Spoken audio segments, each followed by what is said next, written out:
Sridhar கோபாலகிருஷ்ணன்லாம் KS கோபாலகிருஷ்ணன்லாம் வர்றதுக்கு முன்னாடி கதாசிரியர் ஒருத்தர் இருப்பார். அவர் கதை சொல்லுவார். உடனே வந்து ஜெமினி ஏவிஎம்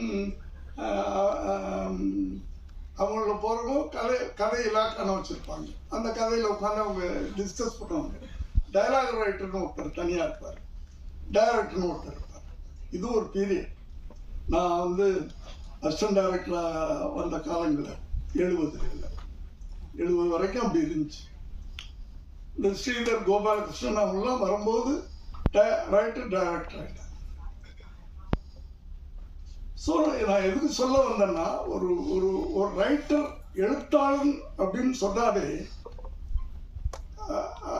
அந்த அந்த எழுத்தாளனுக்கு ஒரு பொறுப்புணர்வு வேணும். ஏன்னா அந்த எழுத்தாளன் தான் வந்து ஒரு கதாநாயகனுடைய கேரக்டரை படைக்கிறான். அவனோட ஒரு படைப்பாளி. அந்த அந்த ஏன்னா இங்கெல்லாம் வந்து வெறும் நடிகர்கள் மாதிரி நம்ம கொண்டாடுறது கிடையாது, டைரக்டர்ஸையும் கொண்டாடணும். ஒரு ஹீரோ லெவலுக்கு டைரக்டர்ஸையும் கொண்டாடணும்.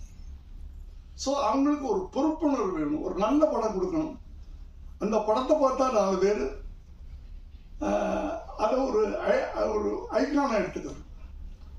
ஒரு மனுஷனை பார்த்து நம்ம ஐக்கான் சொல்றதை விட ஒரு படமும் ஒரு ஐக்கான் தான், ஒரு படிப்பினை தான். அந்த காலத்து படங்கள்லாம் அப்படிதான் இருந்துச்சு.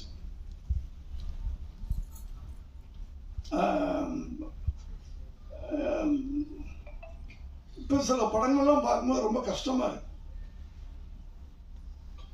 ரொம்ப கஷ்டமா இருக்கு.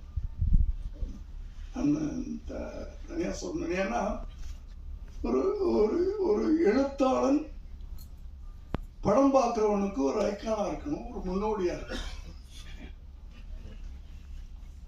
அவன் படைக்கின்ற படைப்புகள், கதாபாத்திரங்கள்